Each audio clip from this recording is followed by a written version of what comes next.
Hello and welcome to Practical Intuition with Kay. This is the show where we are always working to help you come from a really good feeling inside of yourself and do what feels right for you and not necessarily what others uh, are telling you to do, but to really come from inside yourself. So, welcome, welcome. I'm Kay and I'm really glad you're here. I am a coach and a good listener. I'm an artist. I am a through hiker who used to need a wheelchair. And I'm the author of the memoir Waking Up, which is, I wrote it, I published it in uh, June of 2024. And it's about that journey, the journey of going from being in a wheelchair to becoming a through hiker. And my motto is always forward, never straight, which I've only just recently adopted a motto, and I chose it. It was a very easy choice, and I chose it because it's from an inspiring and wonderful person named Bill, who that was his motto, and I think it fits in basically any situation, certainly that I find myself in. Welcome, welcome. And because there's always someone for whom this is your first episode of Practical Intuition with Kay, I want to share a little bit about how this show works. So it's come through a lot of iterations. And what we're doing now is we are doing twice monthly episodes. And so it will be the first episode in September and September of 2024. And the episodes, sometimes they're interviews. There is only going to, I have made the executive decision that there will be only one interview in in the autumn of 2024. And that is coming up in just a couple weeks from when this one drops with a wonderful artist named Priya Gore, who just I can't wait to bring her to you. You are going to love her. And so that's a little bit of how we work here on Practical Intuition with Kay. I would say that we work in a lot of ways kind of seat of the pants because I've discovered that that's how I do best. I used to try and I would make these really big like plans and spreadsheets and sort of like I had all these like very, very granular data about what I was going to do in the future. And what I noticed was that I almost never did it because I just felt overwhelmed by this vast, you know, thing that I was supposed to be creating. And I would make a rule or a plan, and then I would immediately start trying to talk myself out of it. And I'm kind of done with that. So, in fact, I've been done with it for probably a couple years. And um, what's been really fun is to see how this show um, has how you have responded to that because I do these very differently now and they're with a lot more spontaneity, just inspiration and excitement. And so I'm glad you're here and I'm excited because that it, it's lovely when something that I create or do resonates with you. So I'm glad you're here. And today I want to bring you into something different, a little bit different. And it is, I'm gonna share with you one of the modules in a leadership development course. I say course, a leadership development experience because it's a lot more than a course. That my colleague, very dear colleague, in fact, she wrote the foreword for my book. We've been very close now for probably about 3 years. Named Patricia Berlode. She is a former nuclear physicist. She has had a really, really interesting career, including she was the global dean of a university system, and she ran universities on 5 continents as this global dean. And we just have we each have these really and folks who've been long time listeners may remember that I used to reference leadership a lot in parenting because we're all leaders, you know, in our own hearts and in our thoughts um and our just how we express ourselves. We're always leading. The question is, what kind of leader are we being, right? So, um, So my experience in leadership came from being in a classroom, has come from leading things like workshops. Being a live storyteller was a fun way of, being a leader when you're telling a story with no notes and no props. And sometimes it's competitive and sometimes it's professional and you're doing it sometimes in front of as many as 200 people and you're keeping them really tuned into the story in this day of in this age of cell phones and whatnot, like there is real leadership in that. And I didn't used to think of myself as a leader. I used to be like, oh, no, no, I'm not a leader. And then when I started really being able to kind of hear from the parents, especially from this show and from the parenting community that I used to run, which I ran up until the pandemic, up until the end of 2020, actually was running that. It was really helpful for parents to see themselves as leaders. And so I've got this sort of area of leadership that is really more focused around smaller teams and systems. Um, and I'm also quite a right-brained person, meaning that I like and am very comfortable creating in nonlinear ways. And yeah, going with what feels inspiring.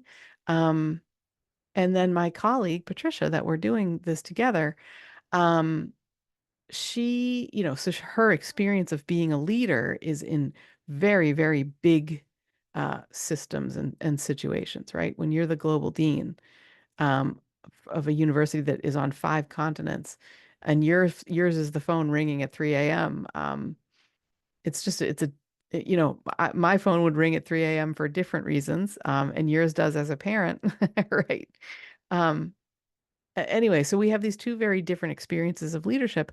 And then we also have, so Patricia is a really left-brained person, meaning that um, she's very logical, she's very systematic, she approaches things in such an interesting, very sciencey way because, when you're a nuclear physicist and you're researching at CERN and things like that, you got to do that. Like that's how that's how she approached it anyway. Maybe there are more right brain folks who do research in those places and who teach and stuff like that in those places, but that's how she approaches it. So we're creating this. We've been developing a really fun experience, and I say fun very deliberately.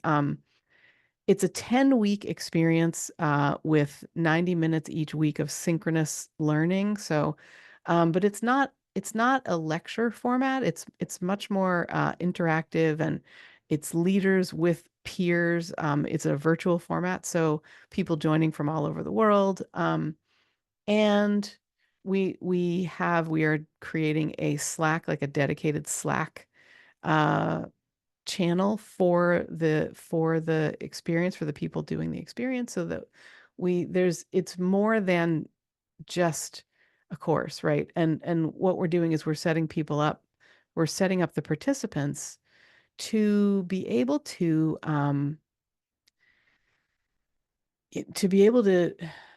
put their learning into action as we go through. And in fact, it's really been interesting. I've been checking with some of our inviting some of the leaders that I know and really respect to look over our planned modules and the order in which we've got them and just like, just curious about what they will think. And what I've been hearing is a little bit of a question about we very deliberately chose to put the vision, creating and communicating your vision as a leader last. That's the 10th week. And it's been such fun to sort of talk about why we chose this. And the reason is because we spend the first couple weeks helping the leaders kind of get a handle on like some of the two key things that are most required, we feel, in good leadership when you're leading a team, when you're, you know, yeah, when you're doing that. One of which I'm going to take you into today. And then we start looking into the creation of the culture that the leader wants to be creating, which with the question of like, is it the one that you're in right now, or would you like something to be different, right? So shifting the culture to be more of what the workplace culture, whether that's in a family or whether it's on a team, you know what I mean? Like a professional team or a nonprofit or an educational situation, right? Lots of ways to be a leader. And then we sort of develop that a little bit more, and then we move into like how to lead during a crisis, because there are crises everywhere in leadership, in every kind of leadership, and how we actually spend 2 weeks on crisis. One, we talk about something that Patricia has brought into, I'd never heard of this, but that Patricia's brought into my awareness, which is Titanic syndrome. The Titanic sank because uh, it was perceived as being too big to fail, and so they didn't have things, for example, like binoculars on the Titanic because they didn't think they were going to need them. And how useful would that have been if somebody could have had eyes on that glacier, right? Like before they ran into it. So we'll be spending that week looking at how to not how to stop the challenges before they get so big that they sink the endeavor and the team. So that's 1 week of the, and then the second crisis week is about how to really be an effective leader in a crisis. And then we get to the vision at the end, and the vision is really a vision for the future. It's really about creating the future is how we conceived of it. And so yeah, and we're calling it, it's funny, we decided to call it the Kickass Purposeful Leader.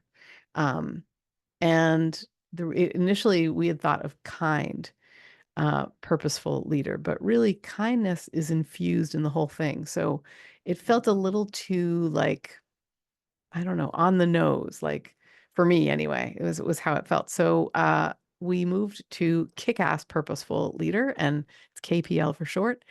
And today I want to take you into one particular um, module of this course. And we're really just going to touch the surface because the 90 minutes that we spend in the course itself, um, I could not possibly replicate that in a podcast episode. Also, without my partner in crime, my colleague Patricia. But this was one. So the way that we first started, we've been working on this now for many weeks. We started exploring the idea of bringing something of value to people, to leaders in particular.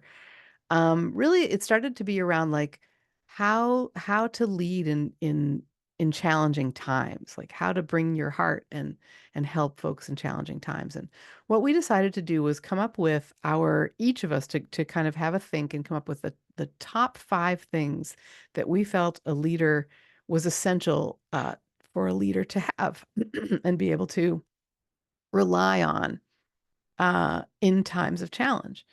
And the very, very first one that I came up with, I initially called it Feel Good First. And the name that we ended up going with, what the module is actually called, is the Upside Down Leadership Model. And it's all about emotional intelligence. When we think about leading, uh, and we think about the kind of leader that we love to follow, I bet if you were to just close your eyes right now and envision who's a leader that you really get a lot out of their leadership. And I mean, a leader can be it doesn't have to be, I don't know, the leader of a country or the president of a company or something like that, right? We are all leaders in our families. We all had leaders growing up in our families, even if we didn't see them that way. Um, Speakers or workshop facilitators or librarians or store clerks or people that you wouldn't even think of as leaders. They just are because they lead from their heart. So if you think for a moment, if you reflect for a moment on a leader that you really love to follow, that you love to be in the space that they create, um, I bet there's kindness there, right? I bet there's someone who's much more interested in hearing from others and helping others feel seen than about telling others what they think, about anything, right? There's this idea of be more interested than interesting. And that feels like an important trait for a leader like that you might want to follow. And then sort of the game that I was playing with myself was like, what kind of leader am I? Like, am I the kind of leader that I like to follow, that I like to be in their space? And there used to be a pretty large gap because, so another thing that been kind of reflecting on is there's three kinds of leaders, right? There's self-sacrificing leaders, people who just leave everything in the road for somebody else and, make themselves sick, make themselves go without rest, go without hydration, go without good nutrition, go without exercise in service to others. And I live with a tendon condition. Longtime listeners will know this. That had me needing a wheelchair in 2011, 2012, because I was that kind of leader. Like I was incredibly self-sacrificing. And the lessons that people took from me also had to do with not what I was saying, which was take care of yourself, get good rest, get, take a break, enjoy yourself, do something creative that you love. Like, uh, that was the message that my mouth was saying, but it was not the um, actions that I took. And you can see people responding to one over the other. So that's a self-sacrificing kind of leader. And I did used to be that, and part of a lot, I would say the vast majority of my growth, I wouldn't have said that it was particularly as a leader, but the vast majority of my growth has really been in not being that kind of leader anymore, but instead being a kick-ass purposeful leader. Um, and then the other side of this spectrum, really. So self-sacrificing is one side. The other side of the spectrum is ruthless, like someone who leads by basically saying like, you got to get this done. We needed this yesterday, bringing pressure on people. And again, I have been that kind of leader. So I know what that feels like from the inside. And um, what we designed the Kick-Ass Purposeful Leader experience to be about was helping someone come from a place of center, even when stuff is happening around us. And this idea of the upside down model of leadership really, we decided it was going to be one of the first, it's the second module. So the first one um, is about the dual role of leaders, like leaders needing to balance what needs to get done with supporting their team, right? And with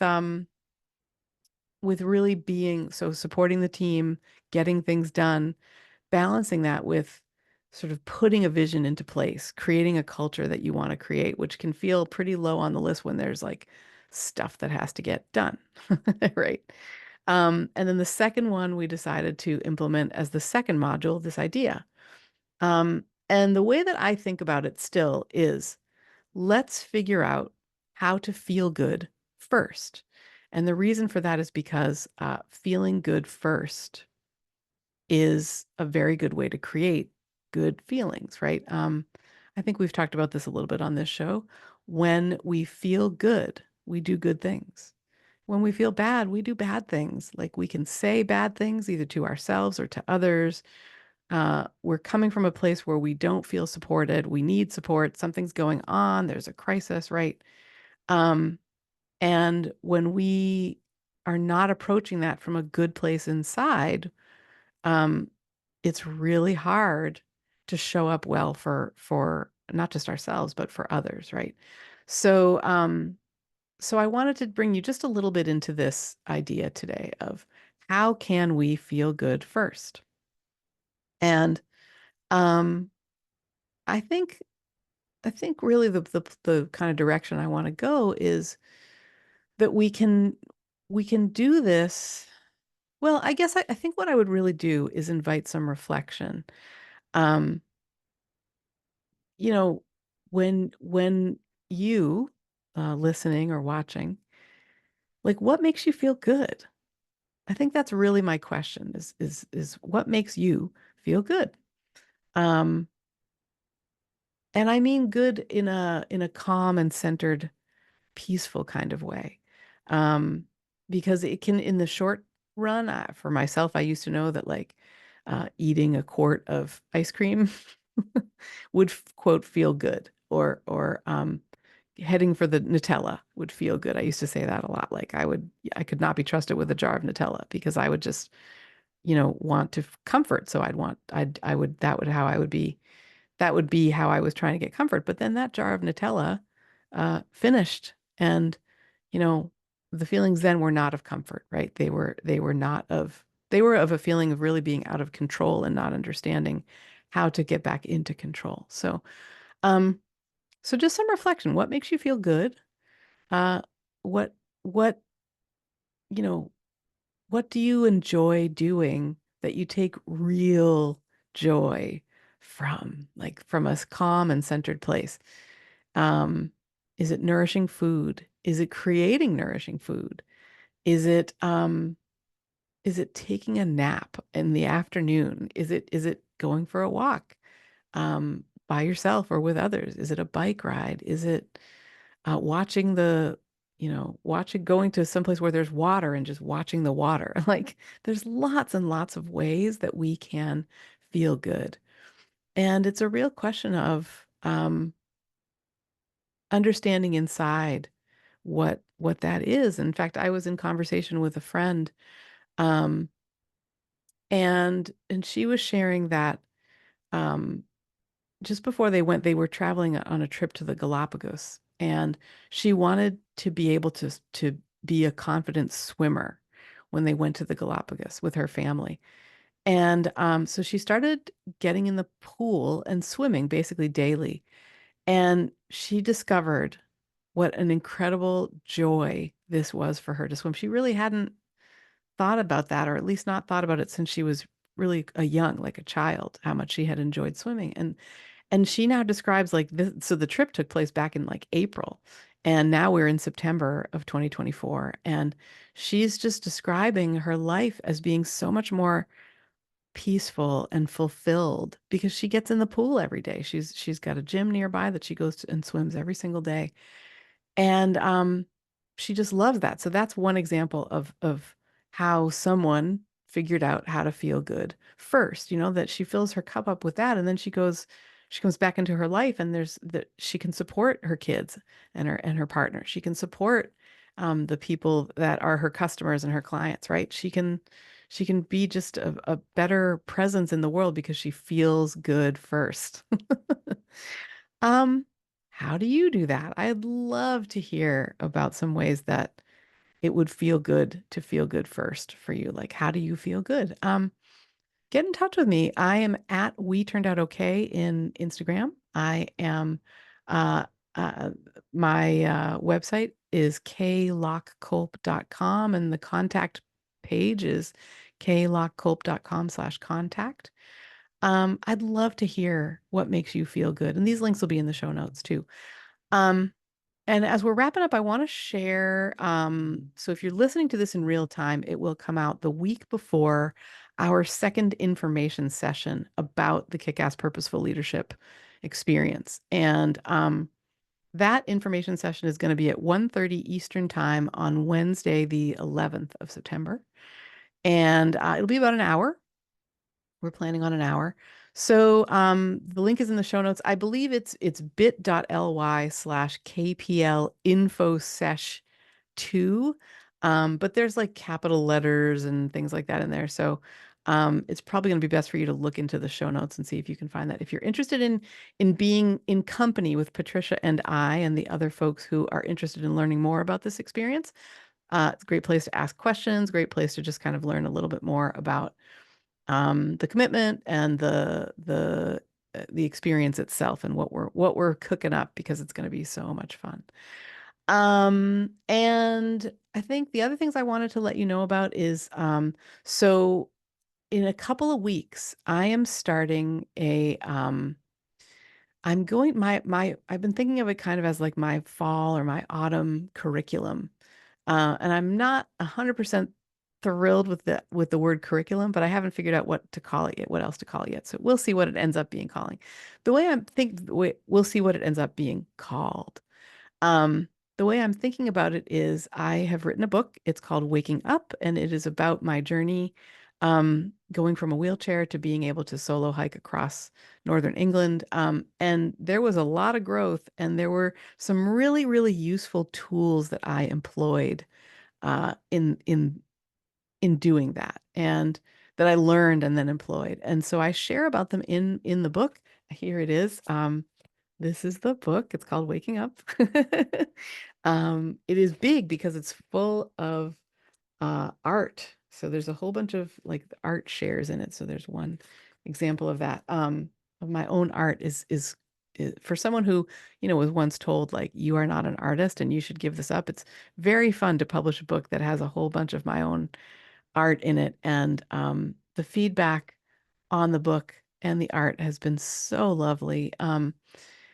And I'm just noticing that people are really inspired by it. So I thought, what's a kind of a fun way to take you into it a little bit more, if you want to do that. And so I am sharing I'm going to have a series of videos in my, I publish a newsletter called Art, Creativity, and Wellbeing. And it is a Substack. It's on the Substack platform, which is a place that um, when you subscribe to the newsletter, so every week what I do is I tell a story about a piece of art that I have created. Maybe it'll be about how it was created or why. And I share the image of the art itself, and just taking you a little bit more deeply into my art journey. Um, and when you subscribe, when you choose to subscribe to it, what happens is for free, every week you'll get a story about an art, an art piece of mine, and going a little bit more in depth in it. And Substack also allows, it has a paid tier. So what you can do if you want is you can support me, the artist, um, if you feel inspired to do that. And what I've decided to do this autumn is to do a curriculum of these tools. So I'm going to take the paid supporters a little bit more deeply into each tool and just play with that through videos. So the videos and if you choose to subscribe for free, those posts will always show up right into your inbox. And then if you choose to become a paid supporter, they show up there as well. And there's archives for everything on the site. So, that's what happens over at Art, Creativity, and Wellbeing.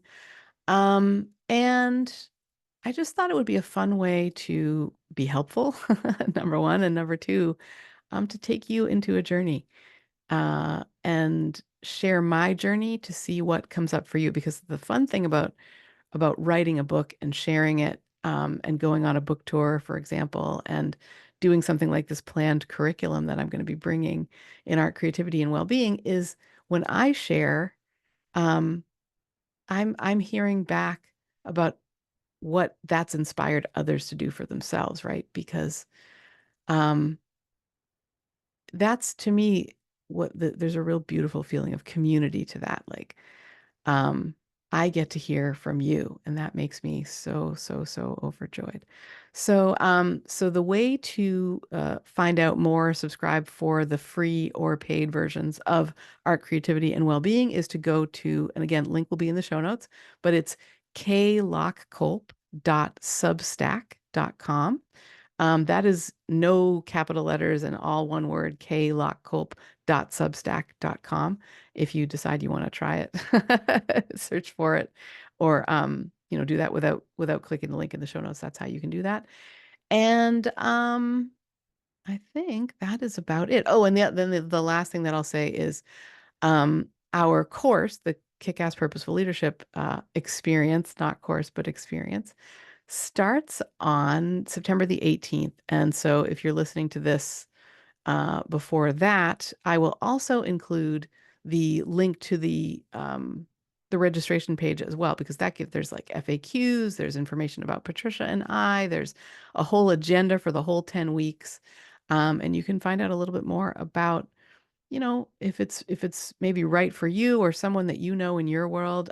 It would be a real honor if you'd look it over, and if there's someone that you think might get something out of it, a leader that you know, if you would share it with them, that would be much, much appreciated. Because we're we're hoping to be connected with some folks who could get some benefit from it. And if you happen to either be that person or know that person, that would be amazing, and quite an honor if you'd share about our program with them. So and to have you there yourself, that would also be a huge honor. So thank you in the meantime for being here with me. I'm wishing you very well. It means a lot to have you here along for this ride, and I'm very, very grateful for you. I am also grateful for the 27, good golly, the 27-time winner of the Husband of the Year award. That's Benjamin Kolp. He and I have had this really interesting summer where we um, have gone and had some experiences. Like we've spent some time in Maine, and we've spent some time in sort of rural New York state, and just it's been lovely to, I don't know, be along for the ride with him. So he used to be the producer of this show, and so that's how I started uh, giving him gratitude, or extending gratitude at the end of the show. So I guess maybe he's like the executive producer now, because like I don't know. I want him to have sort of an honorary title anyway.